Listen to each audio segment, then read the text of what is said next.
इसके बाद से यहाँ तक बीम का जितना क्वेश्चन इम्पोर्टेंट था, जो भी थ्योरी इम्पोर्टेंट थी, वो सब हो गया। इसके बाद हम स्टार्ट करते हैं कॉलम बेस। आप लोग कॉलम पढ़ चुके हैं 5वें या 6वें चैप्टर में।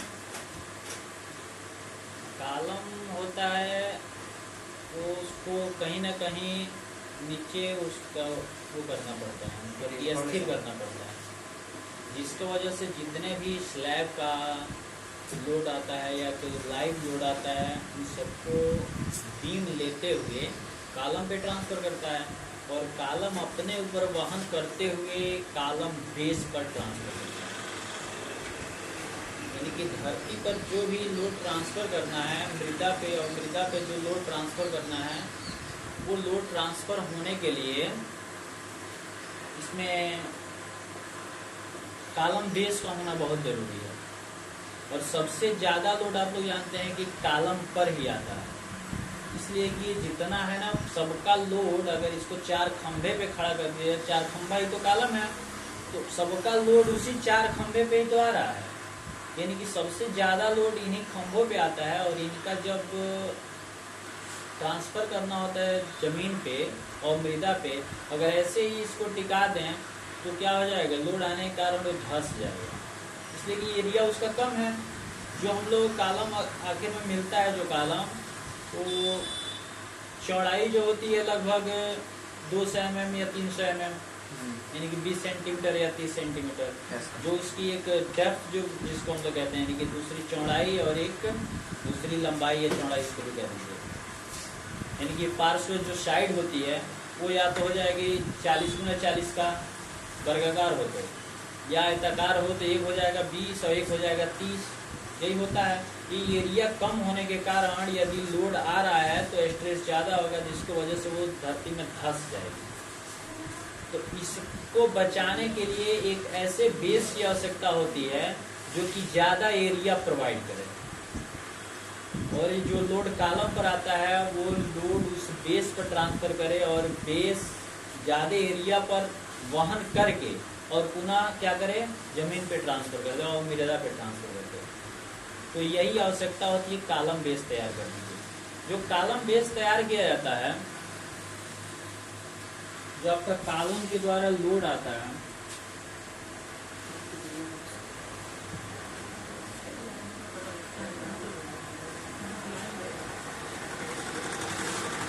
क्योंकि हम लोग इसमें स्टील कॉलम की बात कर रहे हैं, और स्टील कॉलम का मतलब है कि आई सेक्शन। अब कुछ आई सेक्शन ऐसे ही दिखता होगा, यस सर, आप समझ रहे हैं वो कैसे दिखाया जा रहा है। ये फ्लैंज है ये दोनों, और ये वेब है, ठीक। अगर इसको ऐसे ही खड़ा कर दिया जाए और इसके ऊपर कोई लोड आ रहा है स्लैब का या किसी और चीज़ का, तो इसका एरिया कम है। जब एरिया कम है तो ऐसे सीधे आएगा और एक पंच कर जाएगा। इस अगर ऐसे हम बना दें इसको धरती, यानी कि मृदा बना दें, यानी कि समझिए कि मृदा है, अगर इसको ऐसे बना देते धंस जाएगा। तो इस धंसने से बचाने के लिए इसके पास एक बेस बनाया जाता है, जो कि आप लोग देखेंगे कंक्रीट ब्लॉक बनाया जाता है। अब इसका एरिया इतना बढ़ गया, अब ये जो लोड आएगा ना, ये लोड इस पूरे एरिया पे बढ़ जाएगा, और उसके बाद इसको ट्रांसफर करेगा मृदा पे ट्रांसफर करेगा। जब एरिया बढ़ गया तो इसका मतलब स्ट्रेस कम होगा। जब स्ट्रेस कम हो गया तो इसकी इंटेंसिटी कम हो गई। स्ट्रेस एक प्रकार का इंटेंसिटी होती है, और जब उसकी इंटेंसिटी कम हो गई तो ये कुछ हद तक सेफ हो गया। लेकिन ऐसे क्या करता, पंच कर जाता। तो इसको बढ़ाने के लिए कंक्रीट ब्लॉक बना दिए, या कंक्रीट ब्लॉक के स्थान पे वो बना देते हैं, क्या नाम है, ईंट का ब्लॉक। ईंट की चिनाई भी तो करके बना दिया जाता है, या तो कंक्रीट ब्लॉक बनाते हैं तो ईंट की चिनाई कर देते हैं, ये दो करके और कंक्रीट ब्लॉक। क्योंकि यहाँ जब सीमेंट कंक्रीट का कॉलम बना होता है तो यहाँ तक ये सही है, कोई दिक्कत नहीं है। लेकिन ये जो मटेरियल है ना, ये दूसरी मटेरियल है और ये दूसरी मटेरियल है, ठीक। और आप लोग को पता होगा कि कॉलम अगर जो सीमेंट कंक्रीट की होती है, उसका भी जो एरिया होता है, क्रॉस सेक्शन एरिया कुछ ज़्यादा होता है, लेकिन इसकी क्रॉस सेक्शन एरिया कम होती है। कम होने के वजह से इसकी जो लोड आएगा, लोड भी ज्यादा आता है, क्रॉस सेक्शन एरिया भी कम है, तो अगर इस पर भी हम इसको बेस कराए ना, ये भी धंस जाएगा, यानी कि उसी में ये धंस जाएगा। Yes sir. भले है सीमेंट कंक्रीट का ही, लेकिन इसमें भी उसका एरिया कम होने की वजह से धंस जाएगा। यानी कि अब समझिए, हम बता रहे हैं कि कोई सीमेंट कंक्रीट का ब्लॉक ले लीजिए और उसमें एक एकदम महीन पतला सुई जैसा हो, अब ये नहीं कि वो टूट जाए, कुछ उससे मोटा उसी हिसाब से उसको धंसाइए, और कुछ इतना मोटा हो उसको धंसाइए, और कुछ इससे भी पतला नुकीला हो उसको धंसाइए। अब बताइए कौन धंसेगा उसमें? पतला ही लोड पे जो पतला वाला होगा वो धंस जाएगा, और इसको ज्यादा लोड पे ही धंसाने में थोड़ा टाइम लगेगा। यानी कि इस हिसाब से देखें तो इसका क्रॉस सेक्शन एरिया कम है, इस आधार पे क्या होगा, इसमें धंस सकता है, पंच कर सकता है। तो यहाँ पे कुछ ऐसा मटेरियल लगाया जाए जो कि इसके पूरे लोड को वहन कर ले और उसमें धंसे ना, यानी कि पंचिंग ना करे। तो यहाँ पे कोई एक मजबूत बेस प्लेट लगाया जाएगा। ठीक, तो इसमें हमें पढ़ना किसके बारे में है, तो उसकी बेस प्लेट के बारे में पढ़ना है। क्योंकि ये बेस प्लेट नहीं है, एक कंक्रीट ब्लॉक है, इसी कंक्रीट ब्लॉक के ऊपर स्टील बेस रखते हैं। ठीक, और उस बेस के ऊपर इस कॉलम को रखते हैं। ठीक, हाँ, उसके बाद से ये लोड ट्रांसफर होती है। क्योंकि कहीं भी आप लोड ट्रांसफर करने की बात करेंगे तो ये लगभग 45 डिग्री पे लोड ट्रांसफर होता है लगभग। यानी कि सबसे बेटर जो लोड ट्रांसफर होने की, अगर मटेरियल होमोजेनियस है तो 45 डिग्री पर ही लोड ट्रांसफर होता है। हाँ, तो उसको होमोजेनियस माना जाता है। तो यहाँ जो भी लोड ट्रांसफर होगा 45 डिग्री पे होगा, तो 45 डिग्री पे लोड यहाँ भी ट्रांसफर होता है। तो ये जो कंडीशन आगे आएगी वहाँ बताएंगे 45 का क्या मतलब है। फिलहाल हम थोड़ा इस पे बात करते हैं कि इसमें क्या क्या होते हैं।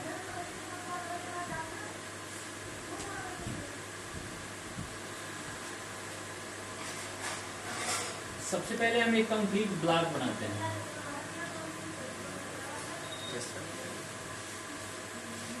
ये कंक्रीट ब्लॉक हो गया।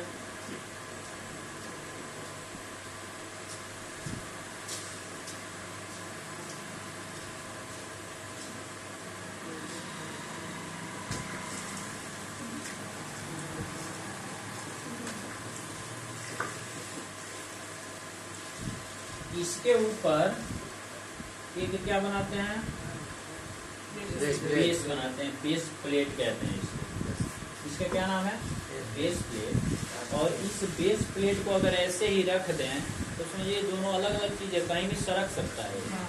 इस सरकने से बचाने के लिए ड्रैग बोल्ट एक नाम से आता है, या एंकर बोल्ट कहते हैं। ठीक, तो एंकर बोल्ट के द्वारा इसको यहाँ से बोल्ट कस करके, और इसमें पहले जब इसकी ढलाई की जाती है ना, उसी टाइम इसमें उस बोल्ट को फंसा दिया जाता है, जाम कर दिया जाता है इसमें। उसके बाद से ऊपर यहाँ नट लगा करके, जब इसको लगाते हैं तो इसमें लगा के फंसा के और नट से इसको कस दिया जाता है। तो जो यहाँ बोल्ट लगा होता है ना, उसको हम लोग क्या कहते हैं, एंकर बोल्ट के नाम से जानते हैं। फाउंडेशन बोल्ट भी आप बोल सकते हैं।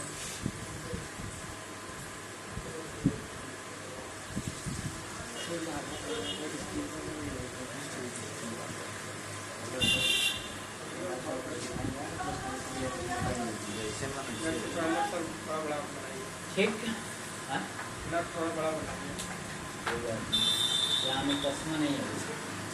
फिलहाल ये हो गया, इसके आधार पे इसको कस दिया है, ये इसमें फिक्स हो गया। अब इसके ऊपर हमें रखना क्या है, इसके ऊपर कॉलम रखना है। तो कॉलम रख देते हैं।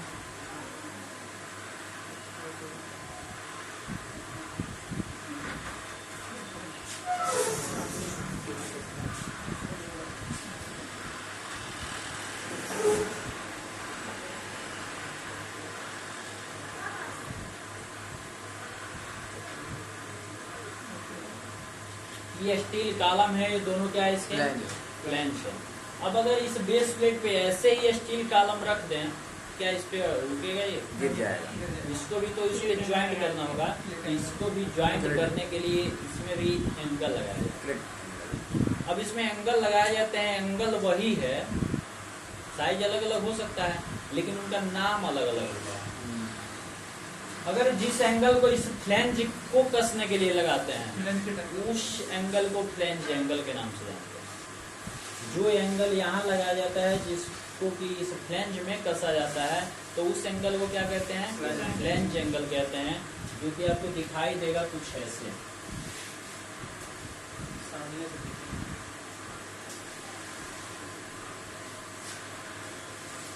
ठीक।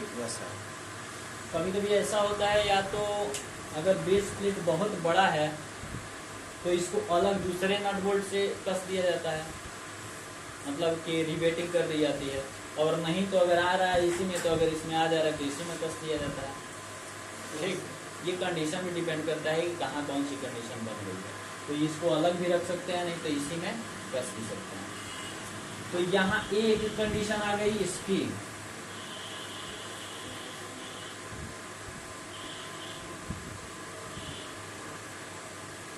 ये आपका क्या हो गया? इसको कहते हैं फ्लैंज एंगल। लेकिन केवल अगर फ्लैंज एंगल ही जोड़ दें तो ये ना इस दिशा में जाएगा ना इस दिशा में जाएगा, लेकिन कभी इधर आ सकता है। ऐसा नहीं है कि नहीं, मतलब कि आ ही जाएगा, रोटेशन रोकेगा, रोकेगा, लेकिन फिर भी उसको और ज्यादा मजबूत करने के लिए इस दिशा में भी एक प्लेट यानी कि एंगल लगाया जाता है। इस एंगल को कहते हैं डमी एंगल, और इस प्रकार के ज्वाइंट को कहते हैं डमी ज्वाइंट, या जिसको वेव एंगल भी बोल सकते हैं। वेव में लगाया जा रहा है तो इसको वेव एंगल बोल सकते हैं, लेकिन वैसे इसका नाम एक दिया जाता है डमी एंगल। तो डमी एंगल लगाते हैं और उसको जब ये ज्वाइंट दी जाती है ना तो इस ज्वाइंट को बोला जाता है डमी ज्वाइंट। Yes sir. तो यहाँ पे अगर इसको लगाएंगे तो यहाँ जानते हैं कैसे दिखेगा? यहाँ कुछ ऐसे दिखेगा।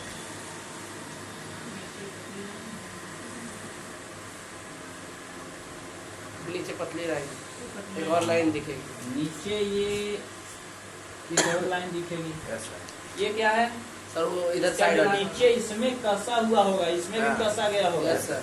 उसके लिए ये कि ये दिख रही है, यानी कि एंगल में जो ये वाला पार्ट है ना वो यहाँ ये दिख रहा है, यही वाला नहीं, यहाँ दूसरा लगा हुआ है। लेकिन जिस प्रकार से ये दोनों है ना, ये ऊपर वाला तो यहाँ दिख रहा है, लेकिन यहाँ जो होगा ना वो यहाँ दिख रहा है। इस प्रकार से इसको मतलब कि कंबाइन कर दिया गया। अब इस पर अगर कोई लोड आए तो आसानी से इसको ये वहन कर सकता है। अब ये करेगा क्या?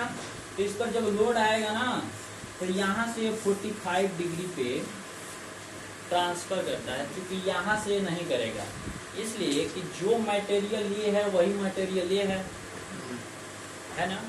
तो जब दोनों मटेरियल है तो ये पूरा जब लोड आएगा ना तो ये पूरा लोड खुद अपने पे ले लेगा। अरे बात समझ में? अब पूरा लोड अपने पे ले करके अपने उस पूरे एरिया में वितरित कर लेगा। यानी मान लीजिए कि इस पूरे पे 20 किलो न्यूटन का लोड आ रहा है। कितने का? 20 किलो न्यूटन का लोड आ रहा है। अगर इस बेस प्लेट की जो एरिया है वो मान लीजिए कि 500 × 500 है एरिया, ठीक। इतना से यदि इसमें हम भाग दे दें तो जो उसकी इंटेंसिटी मिलेगी, यानी कि पर mm² पे उतना लोड बियर कर सकता है। तो पूरा अपने आप पे बांट लेगा। अब बांटने के बाद से ट्रांसफर यहाँ से करना शुरू करेगा। तो यहाँ से ट्रांसफर करेगा कंक्रीट ब्लॉक को, जो कि ये ट्रांसफर किस पर करेगा? 45 डिग्री।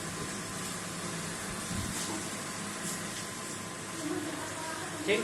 अभी कोई जरूरी नहीं है कि ये 45 डिग्री यहीं आएगा, समझा।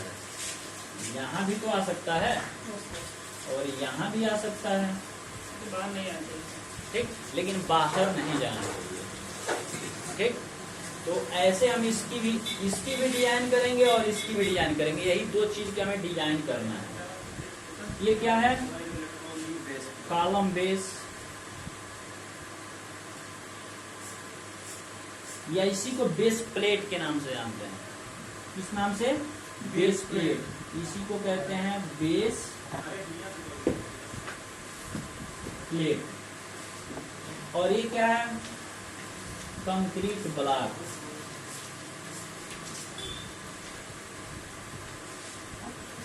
और ये क्या है? Anchor bolt.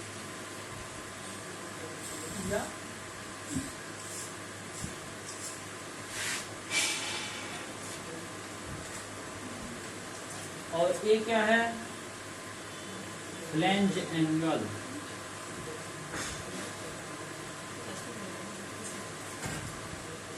एंकर बोल्ट को क्या बोलते हैं? हाँ? एंकर बोल्ट को इस तरह फ्लैंज एंगल को ही तो फ्लैंज एंगल, एंकर बोल्ट को तो एंकर बोल्ट ही बोलते हैं, लेकिन कभी कभी इसको रैग बोल्ट के नाम से भी जाना जाता है। इसमें जो बगल वाला मटेरियल है जो एक्स्ट्रा में है, और उसे ना रखें तब भी चल जाएगा ना, मतलब टैपर्ड बना दें बेस को, ये कंक्रीट ब्लॉक बनाओगे तो बेस प्लेट कैसे लगेगा? कंक्रीट ब्लॉक को। इसको हाँ, बताएंगे भैया, बताएंगे। मतलब इस मटेरियल का मतलब हाँ, बताएंगे उसको।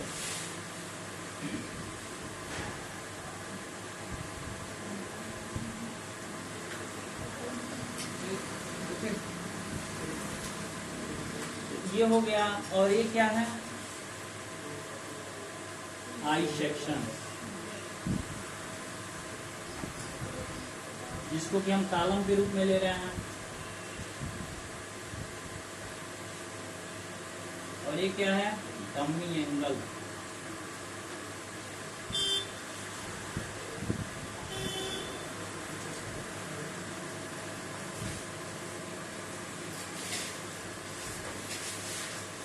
सबका परिचय हो गया।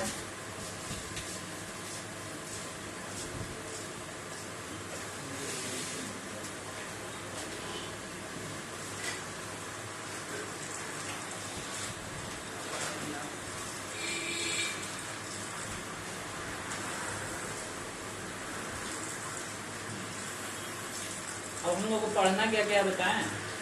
कंक्रीट ब्लॉक निकालना है, और इस कॉलम बेस या बेस प्लेट को इसी दो का डिजाइन करना है। तो डिजाइन कैसे करते हैं इस पे जरा क्लियर कीजिए। आखिर ये डिजाइन करना किस लिए है? आखिर इसकी डिजाइन किस लिए करना है? अचानक लोड आए तो फिर वो वियर कर पाए ना कर पाए, चाहे वो या उसको अचानक आए ट्रांसफर या कर पाए। धीरे धीरे आए, चाहे जिस प्रकार से भी आए, ट्रांसफर जो कर इस पर पाए लोड आ रहा है उस लोड को ये अच्छी तरीके से बियर अपने खुद पे करें, और खुद पे ट्रांसफर बियर करें। करने के बाद से उसको ट्रांसफर करें। यही ना? यानी कि अगर हम इसकी मतलब कि डिजाइन करने का मतलब हुआ कि उसके परिमाप ज्ञात करना। इसका परिमाप तो ज्ञात करेंगे, यानी कि इसकी साइज ज्ञात करेंगे और इसकी थिकनेस ज्ञात करेंगे। थिकनेस क्या चाहिए? वो किस पर ज्ञात होगा? तो लोड के आधार पर ज्ञात होगा। लोड जितना आ रहा हो, जितना लोड आ रहा होगा उस हिसाब से इसकी साइज आएगी। तो इसके लोड के आधार पे इसकी साइज ज्ञात कर लेंगे। अब ये साइज ज्ञात करने के लिए पहले आपको ओवरव्यू दे दें कि क्या क्या करना होगा। अब बताइए कि जो इस पर लोड आ रहा होगा वो लोड इस पर ट्रांसफर होगा, यस सर। ठीक? और जब इस पर ट्रांसफर होगा तो ये पूरे एरिया पे बढ़ जाएगा। तो अगर हमें इसका पूरा एरिया ज्ञात करना है तो आप लोग जानते हैं कि load upon area equal to होता है स्ट्रेस, होता है। बात समझ में आ रही है? Yes, sir. Load upon area equal to stress होता है। और चूंकि आप लोगों को एक बात और पता होगा कि जो इसकी कंप्रेशन लोड है, यस सर, जब कंप्रेशन लोड आता है तो उस लोड के लिए जो इसके बियरिंग कैपेसिटी है, यानी कि अनुगेय बंकन प्रतिबल, यानी कि जब यहाँ लेते हैं ना हम उसका प्रतिबल, तो ये कितना इसका प्रतिबल ये देगा, क्या है ये? अंदर से कंक्रीट। कंक्रीट ही तो ये बेस प्लेट से टच में है। Yes sir. तो जितना प्रतिबल ये देगा, इसी का तो प्रतिबल के आधार पे इसका एरिया ज्ञात होगा। जो ये प्रतिबल दे रहा है, यानी कि ये लोड इस पर ट्रांसफर हो रहा है, लोड आ रहा है और ये नीचे पूरा स्ट्रेस लोड जा आ रहा रहा है। है, तो जितना इसका स्ट्रेस होगा अगर उस स्ट्रेस से अगर उस पूरे लोड में भाग दे दें तो एरिया तो निकल इसका आएगा। एरिया कितना होना चाहिए वो मिल जाएगा कि यस नहीं? सर, मिल जाएगा। मिल जाएगा ना। आप लोगों को पता होगा कि कंक्रीट में आप लोग पढ़े होंगे कि इस कंक्रीट के लिए जो एक्सियल कंप्रेशन जो आता है उसके लिए हम लोग सेफ्टी फैक्टर 4 लेते हैं भूल गए ना। बीम के लिए 3 लेते हैं, लेकिन एक्सियल जो कंप्रेशन कंप्रेशन के लिए 4 लेते हैं 4। ठीक, ये सेफ्टी फैक्टर है। क्योंकि हमें सेफ्टी फैक्टर से यहाँ मतलब नहीं है, बस थोड़ा सा आप लोगों को ये बताए कि इसकी जो अनुगेय बंकन प्रतिबल होगा, इसके लिए धारण जो इसका प्रतिबल होगा वो आपके क्वेश्चन में हो सकता है कि दिया होगा। ठीक, क्वेश्चन में दिया होगा कि ये जो इसका प्रतिबल है वो इतना बियर कर सकता है। ठीक, डिजाइन में चूंकि तो दिया नहीं होगा, डिजाइन में हमें ये सब करना भी उतना खास नहीं होता है, तो वहाँ केवल लिखना होगा कि डिजाइन में कि कितना इसका प्रतिबल होता है। तो ये प्रतिबल लगभग 4 न्यूटन पर mm², यानी कि ये इस आधार पे डिफाइन किया गया है कि 4 जो को 16 यानी कि 15 M15 ग्रेड का यहाँ कंक्रीटिंग की गई है। ठीक, और उस कंक्रीटिंग के लिए जब 4 सेफ्टी फैक्टर से भाग देंगे तो इसका ये इंटेंसिटी निकल जाएगी। यही तो इंटेंसिटी है। ये 4 लगभग लिया जाता है, 4 न्यूटन पर mm²। इसका बियरिंग जो बियरिंग कह रहे हैं अनुगेय बेंडिंग स्ट्रेस जो इसका आएगा वो धारण क्षमता, तो ये इतना लेंगे और इतना स्ट्रेस मिल गया और लोड जो आ रहा है वो लोड एरिया ऊपर जाके इसी लोड में अगर इससे भाग दे देंगे ना तो यहाँ एरिया मिल जाएगा। mm²। और एरिया किसका मिलेगा? फेरी प्लेट का। ठीक, यस सर। अगर हम बेस प्लेट का एरिया ज्ञात कर लें तो क्या इसकी लंबाई चौड़ाई नहीं ज्ञात कर लेंगे? वर्गाकार आयताकार मान आकार अपने आधार पे डिफाइन कर लेंगे, या तो गोलाकार ले लेंगे, नहीं तो वर्गाकार ले लेंगे, वर्गाकार आयताकार ले लेंगे। ये आपके ऊपर डिपेंड करता है, जो लेना चाहें वो ले लेंगे। यदि आप इसको वर्गाकार मानते हैं तो जो एरिया आएगा उसका अंडर रूट कर दीजिए। Yes sir. एक भुजा की माप आ जाएगी तो सारी भुजा की माप वही होती है, तो वर्गाकार इस प्लेट का माप आ जाएगा। यदि आयताकार माप लेना आप चाहते हैं तो किसी एक को आपको मानना पड़ेगा। ठीक, किसी एक को मानेंगे और उससे भाग दे देंगे तो दूसरा वाला मिल जाएगा। क्योंकि वो मानेंगे किस आधार पे, तो वो डिपेंड करता है कि यहाँ आप लगा क्या रहे हैं। क्योंकि यहाँ और कुछ तो लगाया नहीं जा रहा है, और कुछ नहीं लगाया जा रहा है, तो कम से कम इसका जो माप होगा ना, इसके माप पे डिपेंड करेगा कि इससे माप से कुछ कम ही होना चाहिए, ज़्यादा भी नहीं होना चाहिए। तब इसका भी माप नहीं दिया रहेगा तो इस डिजाइन में, यानी कि जब ये जो प्लेट होता है ना, ये होता है आपका स्लैब बेस प्लेट।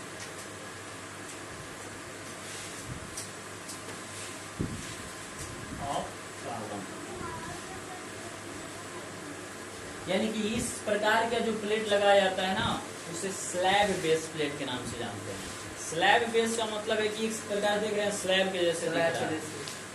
ठीक, और एक इसी में दूसरा टाइप आता है वो गसेट बेस प्लेट के नाम से आता है। वो गसेट प्रकार का होता है। आप लोग गसेट का आकार देखे होंगे, कुछ ऐसा होता है। ऐसा यस सर। कुछ ऐसा गसेट आकार होता है, और यहाँ हम लोग जो भी जोड़ना होता है यहाँ जोड़ देते हैं, एंगल जोड़ देते हैं। ठीक, ये गसेट के लिए दूसरा है और ये बेस के लिए दूसरा है, क्योंकि ये भी गसेट बेस प्लेट के नाम से जानते हैं और इसको केवल स्लैब बेस प्लेट, स्लैब प्रकार का है और एक गसेट प्रकार का है। तो अभी हम गसेट पे नहीं बात कर रहे हैं, अब किस पे बात कर रहे हैं? हम स्लैब पे बात कर रहे हैं। तो स्लैब वाले कंडीशन में ऐसा नहीं होता है कि ये ना दे, मतलब कि बेस वाले कंडीशन में मैक्सिमम टाइम हम लोग वर्गाकार लेते हैं, इसलिए कि आसान होता है। जो इसके वाले कंडीशन में होता है, इसके वाले कंडीशन में थोड़ा सा अलग अलग चीज और भी ऐड करना पड़ता है, इसलिए कि ये ज्यादा लोड के लिए यूज किया जाता है, ये कम लोड के लिए यूज किया जाता है। अगर कम लोड आ रहा है तो इसको यूज करेंगे, अगर बहुत ज्यादा लोड आ रहा है तो वहाँ पे इसको यूज करेंगे। तो ये लोड पे डिपेंड करता है कि कहाँ किसको यूज करना है, ये भी पता होना चाहिए। 2 प्रकार का है तो किसके कहाँ यूज करेंगे। तो ये जो बेस स्लैब बेस प्लेट है, इसका यूज अगर कम लोड आ रहा है तो वहाँ पे आसानी से कर लेंगे, लेकिन जहाँ पे बहुत ज़्यादा लोड आ रहा हो वहाँ पे इसको कंसिडर करते हैं, क्योंकि यहाँ पे ये भी कुछ ना कुछ लोड ले करके अब तक ट्रांसफर करता है। ठीक, तो इसको भी कंसिडर करते हैं। तब वहाँ पे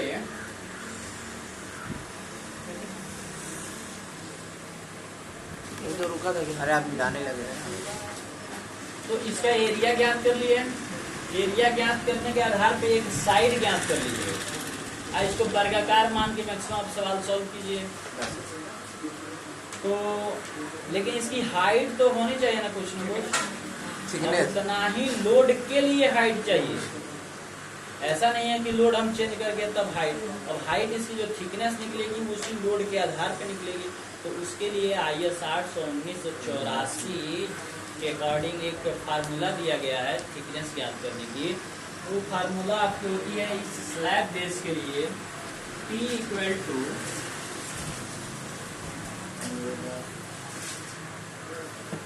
√3 W/σbs into A² - B²/4। ठीक, अब इस फार्मूले में आप देखिए तो कहाँ आप इससे परिचित हैं, क्या है ये भार नहीं, ये लोड नहीं है, ये सब वो है, ये बता रहे हैं क्या बेयरिंग कैपेसिटी। इससे भी परिचित नहीं होंगे, नहीं, इसमें सब कुछ आपके लिए नया है। अननोन। तो इस पे जरा चर्चा करते हैं, ये साइन कहते हैं।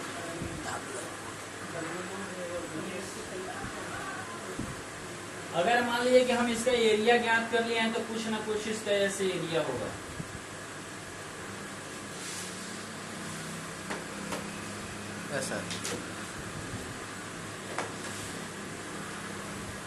ये हम इसको वर्गाकार मान रहे हैं। ठीक, जब वर्गाकार ले रहे हैं तो इसको जब इस पर रखेंगे ना तो कुछ दिखेगा इस प्रकार से।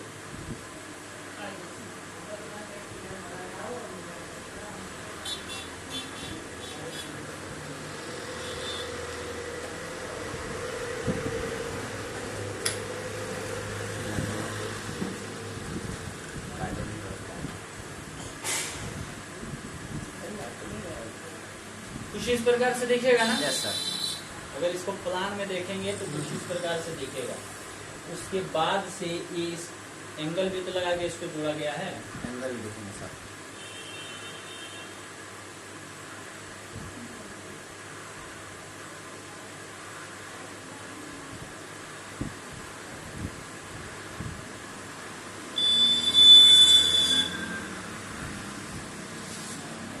जैसे इधर है वैसे उधर होगी। ठीक, लेकिन इसमें जो हम लोग ये कंसीडर करते हैं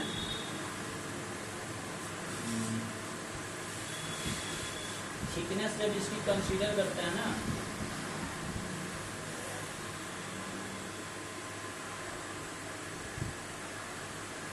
तो यहाँ से कंसीडर करते हैं, जहाँ इस कॉलम का फ्लेंज का लास्ट पॉइंट है ये वाला, यहाँ से इस पूरे को कंसीडर करते हैं। मतलब कि जो ये यहाँ दूरी लेंगे प्रक्षेप, जो प्रक्षेप बच रहा है उस पूरे प्रक्षेप को यहाँ से कंसीडर करते हैं। यानी कि इसमें हम इस एंगल वाले को नहीं जोड़ेंगे, नहीं जोड़ेंगे, इसमें इस एंगल वाले से कोई मतलब नहीं। भले प्लान जब बनाएंगे तब दिखाएंगे, लेकिन इसमें इससे कोई मतलब नहीं है। ये वाला जो दूरी बचा यहाँ से लेके और यहाँ तक, ठीक, और ये वाला भी तो कुछ दूरी बचेगा यहाँ से लेके यहाँ तक। आप खुद बताइए कि होता ऐसे है कि हमेशा जो गहराई होती है वो चौड़ाई से ज्यादा होती है। Yes sir. जितने भी बीम बने हुए हैं उस सबकी गहराई जो होती है उसकी चौड़ाई से ज्यादा होती है। इसमें गहराई है कौन सी? गहराई ये है, ये नहीं है, ये तो फ्लैंज की चौड़ाई है और फ्लैंज की चौड़ाई पे इसकी चौड़ाई डिपेंड करती है। तो गहराई इसमें क्या है? ये है, यानी कि ये जब गहराई है इसका मतलब ये ज्यादा होगा, होगा कि नहीं? और ये क्या होगा? कम होगा। बात समझ में आ रही है? तो इसमें कुछ फिगर भी ऐसे बना दें क्या कि दिखे कि लंबा और चौड़ा।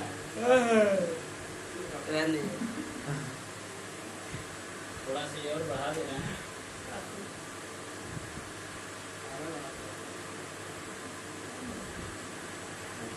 भले ही आयताकार दिख रहा है लेकिन आप वर्गाकार ही समझिए। देखिए यहाँ देखिए लंबाई इधर का होगा, गहराई की तरफ लंबाई होगी इसकी ज्यादा। ये वर्गाकार है, ये हम वर्गाकार बता तो रहे हैं, ये वर्गाकार है। हम केवल फिगर आपको इसलिए इसे दिखा रहे हैं कि आपको समझ में आए कि कौन बड़ा होगा कौन छोटा होगा। ठीक है, अब इसको बनाए तो हम तो इसे बना दिए हैं कि बराबर बराबर है, ये बराबर बराबर नहीं है ना। चलिए यार कंफ्यूज हो जाएगी। बिल्कुल सही समझ गए सर। अब अच्छे से दूसरे एंगल से देख लें।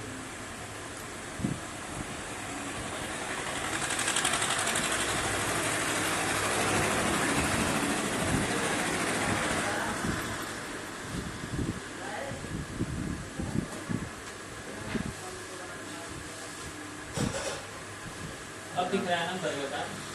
हाँ सर। ठीक, ये लंबाई जो है ये देखने में प्रक्षेप ज्यादा दिख रहा है, यस सर। दिख रहा है, और ये प्रक्षेप कम। कम दिख रहा है। ये जो कम दिख रहा है ना इसको कहते हैं बी। ठीक, कॉलम के फ्लैंज के फेस से जो इसके बेस प्लेट के आउटर मोस्ट फाइबर तक के बीच की जो डिस्टेंस होती है वो अगर कम वाला है तो उसको बी से दिखाते हैं। ठीक, और जो ज्यादा वाला होता है उसे किससे दिखाते हैं? ए से दिखाते हैं, यानी कि ये क्या है? बी। तो जो प्रक्षेप ज्यादा होगा उसको ए से दिखाएंगे, जो प्रक्षेप कम होगा उसे बी से दिखाएंगे। अब ये आपको पता होना चाहिए कि कौन सा ज्यादा होगा कौन सा कम होगा, उस हिसाब से आप दिखाएंगे। अब ये नहीं, हम ये भी तो कर सकते हैं कि इसको बी से दिखा दें और इसको ए से दिखा दें, हो सकता है ना, लेकिन ऐसा नहीं करेंगे क्योंकि आपको पता है कि गहराई हमेशा ज्यादा है। जब गहराई ज्यादा है तो गहराई के बगल वाला जो भी होगा वो कम प्रक्षेप होगा, और जो फ्लैंज के पैरेलल में वाले में होगा वो ज्यादा प्रक्षेप में होगा। यानी कि इसका प्रक्षेप ज्यादा होगा तो ये ए मिलेगा, और इसका प्रक्षेप कम होगा तो ये बी मिलेगा।